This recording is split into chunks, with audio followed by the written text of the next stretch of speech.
नमस्कार, आप देख रहे हैं यूपी इलेक्शन की कवरेज का सबसे भव्य शो सिंहासन 403 और मैं हूं अवधेश। ऐसा शो जिसके जरिए हम आपको बिना लाग लपेट के यूपी के हर सिंहासन की पूरी जानकारी पूरे विश्लेषण के साथ देते हैं। हर सीट के उस फैक्टर के बारे में पुख्ता जानकारी देते हैं जो कि किसी भी सीट पर हार और जीत को तय करता है। आपकी सियासी बिसात की हर उस चाल के बारे में समझाते हैं जो कि राजनीति के शह और मात के खेल में सबसे अहम किरदार निभाती है।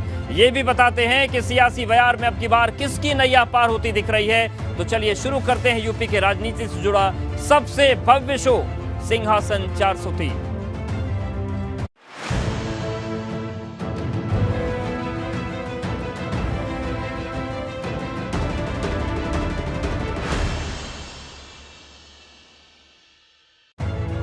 यूपी में चुनाव मतलब एबीपी गंगा और आज हम आपको अवध और पश्चिमी यूपी की बेहद अहम सीटों के बारे में जानकारी देने जा रहे हैं। जहां पहले बात करेंगे अवध की गोंडा जिले की सदर विधानसभा सीट की, जहां पर भाजपा सांसद बृजभूषण शरण सिंह के बेटे विधायक हैं और 22 में ये सीट उनके लिए साख का सवाल है। वहीं पश्चिमी यूपी के बरेली जिले की शहर विधानसभा सीट के बारे में भी आपको जानकारी देंगे, जिस पर 1985 से लगातार भाजपा का कब्जा है। आगे आपको इन दोनों सीटों का पूरा सियासी समीकरण समझाएंगे। तो सबसे पहले बात करते हैं अवध क्षेत्र के गोंडा जिले की सदर विधानसभा सीट। यहां पर 2022 के रण में दिलचस्प मुकाबला होने की उम्मीद है और इस सीट पर दो सियासी बाहुबली परिवारों के बीच लंबे अरसे से सियासी जंग देखने को मिल रही है। क्या है यहाँ के सियासी समीकरण आपको समझाएंगे, लेकिन उससे पहले रिपोर्ट देखिए।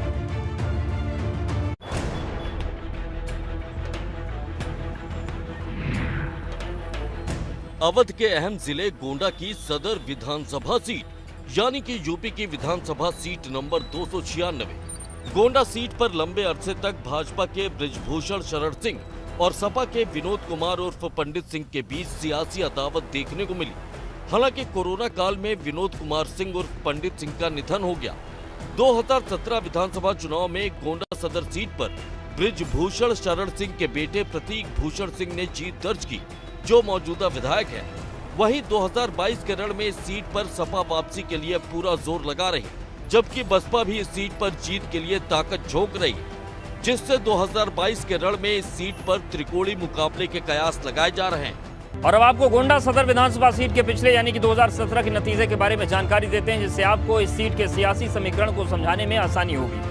2017 विधानसभा चुनाव में गोंडा सदर विधानसभा सीट पर करीब 57% वोटिंग हुई और इस चुनाव में भाजपा के प्रतीक भूषण सिंह ने जीत दर्ज कर ली। उन्होंने बसपा के मोहम्मद जलील खान को चुनाव में शिकस्त दी थी, जिनका निधन हो चुका है। अब आपको गोंडा सदर विधानसभा सीट के पिछले 3 नतीजों के बारे में जानकारी देते हैं, जिससे आपको इस सीट के समीकरण की जमीनी हकीकत को समझने में ज्यादा आसानी होगी। 2007 में इस सीट से बसपा के मोहम्मद जलील ने जीत दर्ज की, हालांकि अभी ये दुनिया में नहीं है। जबकि 2012 में इस सीट पर सपा के विनोद कुमार सिंह और पंडित सिंह ने चुनाव जीता, जिनका कोरोना काल में निधन हो गया।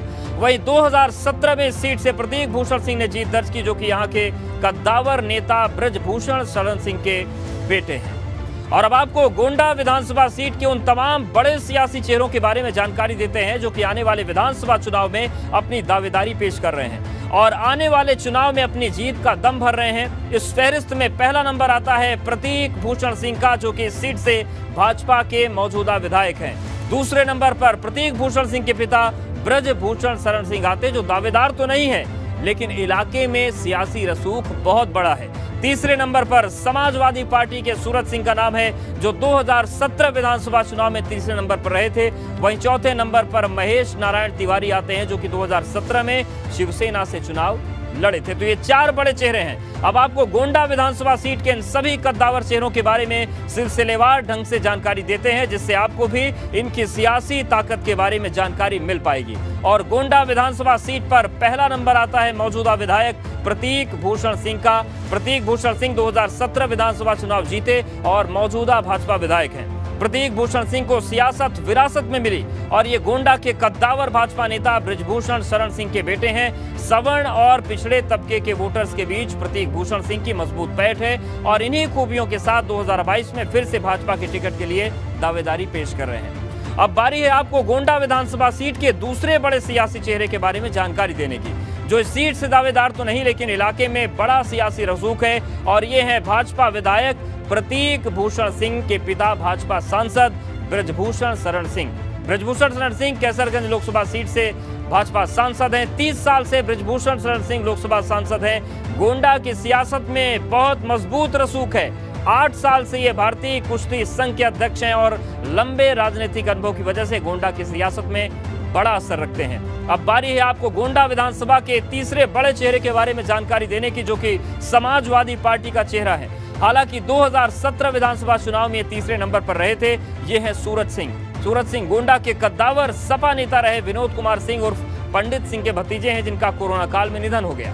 2017 विधानसभा चुनाव में सूरज सिंह तीसरे नंबर पर रहे थे। हालांकि इस बार ये ज्यादा मजबूत दिख रहे हैं। क्षत्रिय, ओबीसी और ब्राह्मण वोटर्स के बीच इनकी मजबूत बैठ है और इन्हीं खूबियों के साथ ये भी 2022 के लिए सपा से मजबूत दावेदारी पेश कर रहे हैं।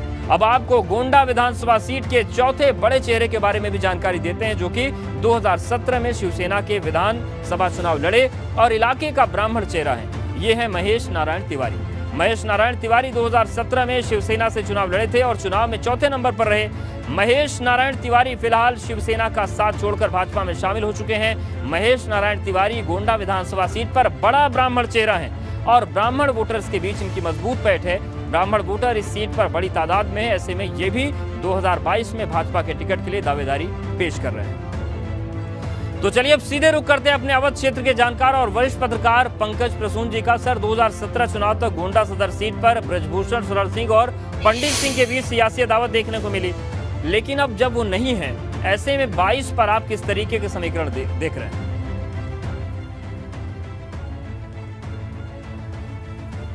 तो अब मैं गोंडा के विषय में ये कहना चाहूँगा कि ये जो है जहाँ पर दुखहरण का मंदिर है तो वहीं इमामबाड़ा भी है और अयोध्या भी इसके नज़दीक है और लखीमपुर खीरी भी नज़दीक है। तो इस जो वर्तमान समीकरण को हम देखें तो क्योंकि कोरोना काल में जिस तरह से बहुत सारी चीज़ों में उथल पुथल हुआ, व्यापारिक आर्थिक रूप से, उस तरह से यहाँ की राजनीति में भी बहुत सारा उथल पुथल हुआ है। तो इस अब जो असर दिखेगा वो एक नया परिवेश सामने आएगा, क्योंकि यहाँ पर आप जानते हैं कि मुस्लिम वोटर्स की संख्या काफ़ी है और जो 3.3 लाख के कुल मतदाताओं में उनकी 50% के करीब करीब उनकी कुल जनसंख्या है और वोटर संख्या है। तो वो एक फैक्टर पहले से भी बनता रहा है, अब भी आगे भी वो फैक्टर काम करेगा। लेकिन बहुत सारी परिस्थितियां जो वर्तमान में हैं, एक तरफ भाजपा का जो एक नारा है कि डबल इंजन की सरकार, तो डबल इंजन की सरकार आप यहाँ भी देख सकते हैं कि बिल्कुल सर, जो वर्तमान विधायक हैं विधायक ही हैं, उनके और बारी है उन मुद्दों की जिन पर गोंडा की विधानसभा की जनता आने वाले विधानसभा चुनाव में अपना वोट डालेगी। तो गोंडा सदर विधानसभा सीट का पहला बड़ा मुद्दा सीवर लाइन की मांग, क्योंकि बारिश की वजह से शहर में जल जमाव बड़ी समस्या है। इसे लेकर इलाके के लोगों में नाराजगी है। दूसरा बड़ा मुद्दा बिजली पानी का है, जिसके मुकम्मल इंतजाम अभी तक नहीं हो सके। तीसरा मुद्दा आवारा पशुओं का है, जो कि किसानों के लिए सिरदर्द बन चुके हैं। और मुद्दों के बाद आरोप और दावों की करते हैं। गोंडा के भाजपा जिलाध्यक्ष अमर किशोर कश्यप इलाके के विकास का दावा कर रहे हैं, जबकि सपा के पूर्व प्रत्याशी सूरज सिंह किसानों का मुद्दा उठाकर सरकार को घेरने की कोशिश कर रहे हैं। विद्युत एक जहां पे एक घर बना है वहां पर भी हमने विद्युत पहुंचाने का काम किया है और कायाकल्प के तहत हमने जितनी हमारी प्राइमरी स्कूलें हैं, प्राइमरी विद्यालय, हमने कायाकल्प के तहत उन स्कूलों को सौंदर्यीकरण करने का काम किया है। आज की डेट में मैं समझता हूँ किसान जितना परेशान है उतना परेशान कोई नहीं। किसान का गन्ने मूल्य का भुगतान नहीं हो पा रहा है। किसानों के सामने समस्या है, आए दिन छुट्टा जानवर जो हैं वो बड़ी समस्या है। किसानों ने अपने खेत की बाउंड्री करना शुरू कर दिया है। बाउंड्री करके वो जो पैसा जो अनाज बोने में लगाते, अपनी फसल उगाने में लगाते, वो पैसा आज उस खेत की बाउंड्री करने में लगा रहे हैं। और अब बारी है उस सत्ते के पत्ते की, जो कि आने वाले विधानसभा चुनाव में गोंडा विधानसभा सीट पर किसी उम्मीदवार की हार और जीत तय कर सकता है। और ये सत्ते का पत्ता है वो ब्राह्मण और ओबीसी वोटर, जो कि जिस उम्मीदवार को वोट देंगे उसकी जीत का रास्ता साफ हो सकता है। ब्राह्मण वोटर इस विधानसभा सीट पर बहुत बड़ी ताकत है। फिर से सीधा रुख करते हैं अपने अवध क्षेत्र के जानकार और वरिष्ठ पत्रकार पंकज प्रसून जी का। सर, गोंडा सदर सीट पर ब्राह्मण वोटर बड़ी ताकत है, ब्राह्मणों की राजनीति भी हो रही है, फिर पार्टियां पुराने चेहरों पर ही दांव लगाती नजर आएंगी, तो क्या कुछ यहां पर समीकरण बनते दिख रहे हैं आप?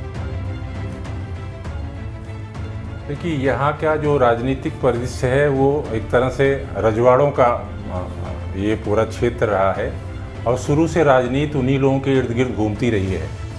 उसमें ब्राह्मण एक बड़ा फैक्टर इसलिए साबित हो सकता है कि बहुत सारी और भी जो जातियाँ हैं और भी जो वर्ग के लोग हैं वो कहीं ना कहीं और भी कुछ पार्टियों से अलग अलग भिन्न भिन्न बट जाते हैं या एक दूसरे के सम्मोहन में आते हैं, लेकिन ब्राह्मण का जो वोट फैक्टर यहाँ रहा है वो एक सामूहिक रूप से किसी एक को अपना नेता मानकर उसे आगे ले जाने की हमेशा से कोशिश में रहा है। तो वो फैक्टर भी यहाँ काम करेगा, लेकिन बहुत सारे और भी जो स्थितियाँ हैं, जो वर्तमान परिदृश्य हैं इस समय, वो भी इस बार इस चुनाव में काफ़ी लोगों के सामने आएंगे। अब वो उसमें ये है कि जो बहुत कद्दावर बहुत ऐसे नेता थे जो इस समय नहीं हैं, कोरोना काल में उनका निधन हो गया है, तो अब जो नए नेता हैं या जो नई पार्टियों से और जो लोग आ रहे हैं, ये भी देखने वाली बात होगी। सर, बहुत आपका धन्यवाद ये समीकरण समझाने के लिए, हमारे साथ जुड़ने के लिए। तो अब बात करते हैं पश्चिमी उत्तर प्रदेश के अहम शहर बरेली की सदर विधानसभा सीट की, जिस पर लंबे अरसे से भाजपा का कब्जा है। 1985 से अब तक ये सीट भाजपा के कब्जे में है। ऐसे में 2022 में भी इस सीट पर भाजपा की दावेदारी मजबूत दिख रही है। क्या है इस सीट के समीकरण, आपको समझाएंगे, उससे पहले रिपोर्ट।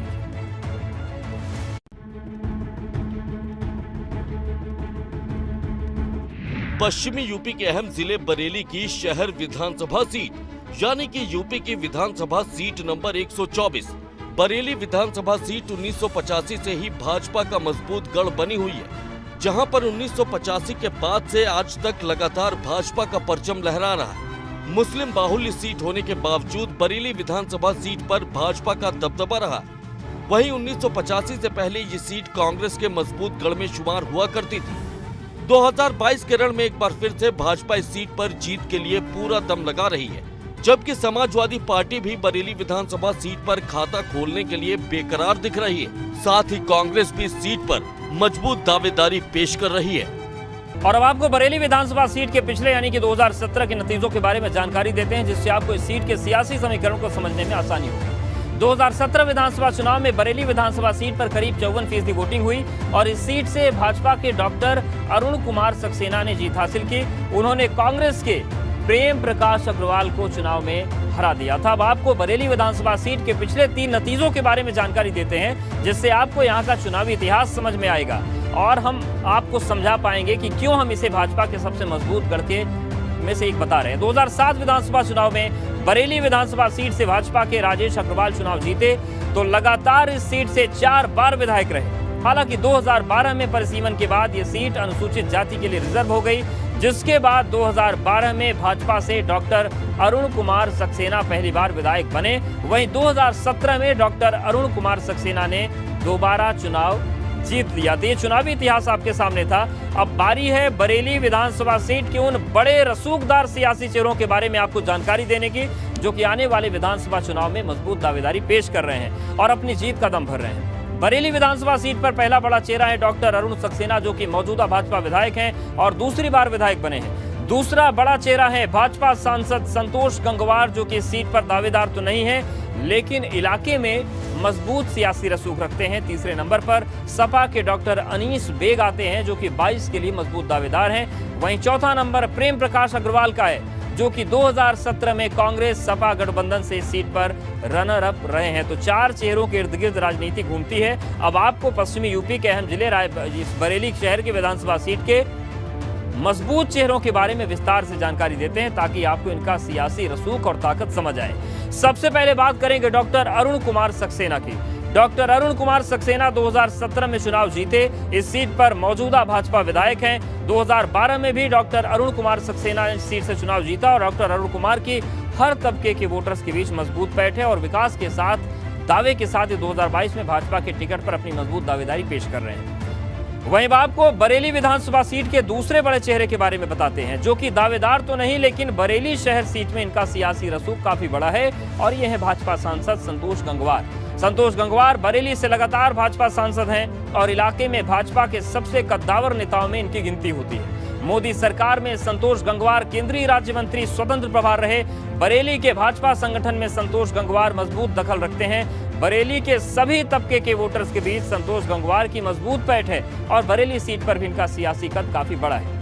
वहीं आपको बरेली विधानसभा सीट के तीसरे बड़े चेहरे के बारे में जानकारी देते हैं, जो कि इलाके में समाजवादी पार्टी का बड़ा चेहरा है और 22 के लिए दावेदारी पेश कर रहे हैं। यह है डॉक्टर अनीस बेग। डॉक्टर अनीस बेग पूर्व बसपा विधायक सुल्तान बेग के भाई हैं और इलाके में समाजवादी पार्टी का बड़ा चेहरा है। बसपा छोड़कर डॉक्टर अनीस बेग ने 2017 विधानसभा चुनाव से पहले सपा का दामन थामा और 2017 में भी अपनी दावेदारी पेश की थी। अनीस बेग पेशे से डॉक्टर हैं और बरेली में इनका बड़ा अस्पताल है। मुस्लिम तबके के वोटर्स के बीच मजबूत पैठ है और दूसरे तबकों के बीच भी इनकी छवि बहुत अच्छी है। अब आपको बरेली विधानसभा सीट के चौथे बड़े चेहरे के बारे में जानकारी देते हैं, जो कि बरेली में कांग्रेस का बड़ा चेहरा है और ये है प्रेम प्रकाश अग्रवाल। प्रेम प्रकाश अग्रवाल 2017 चुनाव में कांग्रेस सपा गठबंधन से रनर अप रहे थे। बरेली के पुराने कांग्रेस नेताओं में प्रेम प्रकाश अग्रवाल की गिनती होती है। बरेली कांग्रेस के जिला संगठन में प्रेम प्रकाश अग्रवाल मजबूत पैठ रखते हैं और कांग्रेस के कैडर वोटर के बीच इनकी पैठ मजबूत है और इन्हीं खासियतों के साथ ये भी 22 के रण में कांग्रेस से दावेदारी पेश कर रहे हैं। तो चलिए सीधे रुख करते हैं पश्चिमी यूपी के जानकार और वरिष्ठ पत्रकार राजीव दीक्षित जी का। सर, अभी तक भाजपा के मजबूत गढ़ में सीट शुमार रही है। हालांकि 22 में सपा और कांग्रेस के लिए भी यहां पर कुछ संभावनाएं बनाने की कोशिशें हो रही हैं, लेकिन समीकरणों में आप क्या देख रहे हैं? सतह पर मजबूत कौन है?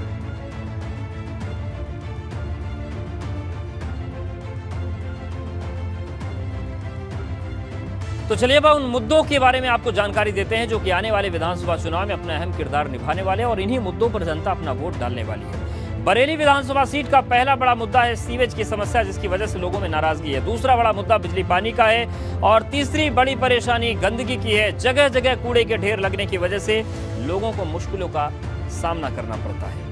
बरेली शहर से भाजपा विधायक डॉक्टर अरुण सक्सेना जहां अपने क्षेत्र में विकास की नदी बहाने का दावा कर रहे हैं, तो वहीं सपा की जिला अध्यक्ष शमीम खान उनके दावों पर सवाल खड़े कर रहे हैं।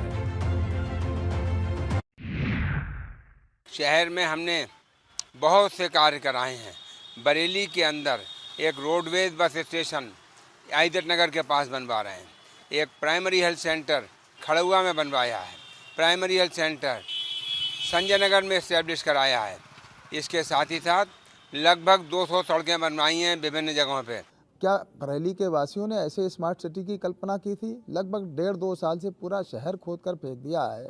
जगह जिस गली मोहल्ले में निकल जाएंगे पानी भरा हुआ। अभी मैं निकल कर आता सिटी स्टेशन के सामने, लगता नहीं है कि वहाँ पर रोड है, पानी भरे हुए हैं, लोग गड्ढों में गिर रहे हैं, इंजर्ड हो रहे हैं। तो लोगों ने ऐसे स्मार्ट सिटी की कल्पना नहीं की। पत्ते के पत्ते की जो आने वाले विधानसभा चुनाव में बरेली विधानसभा सीट पर किसी उम्मीदवार की जीत और हार तय करते आए हैं और बरेली विधानसभा सीट का ये सत्ते का पत्ता है वो ध्रुवीकरण, जिसकी बदौलत भाजपा इस सीट पर 3 दशकों से काबिज है।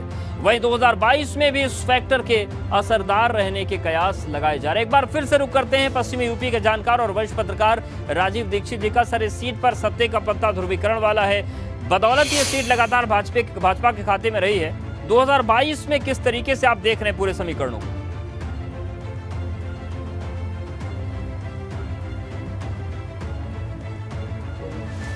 राजीव सर, आपको आवाज आ रही क्या?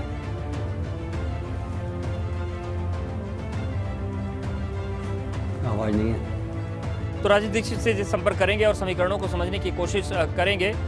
लेकिन जो हालात यहाँ पर हैं, जो समीकरण है वो बताते हैं कि भाजपा का गढ़ तो फिलहाल ये सीट बनी हुई है। मुद्दे भी तमाम हैं। सत्ता का समीकरण क्या है वो भी हमने आपको बता दिया। ध्रुवीकरण इस सीट पर बहुत मायने रखता है और ऐसे में अब देखने वाली बात होगी कि जनता का मत क्या रहता है। एक बार फिर से रुक करते हैं राजीव दीक्षित जी का। सर, समीकरण क्या आपको समझ में आ रहे हैं? 2022 में क्या हो सकता है? देखिए अवधेश जी, यदि हम बरेली कैंटोनमेंट सीट की बात करें तो 1951 से लेकर 1917 तक जो 17 चुनाव हुए हैं उनमें से 10 भारतीय जनसंघ से लेकर भारतीय जनता पार्टी ने जीता है और 5 कांग्रेस जीत पाई और 1 बार जनता पार्टी हुई, 1 बार भारतीय क्रांति दल। तो मेरा ये मानना है कि बरेली सीट भाजपा की परंपरागत सीट है।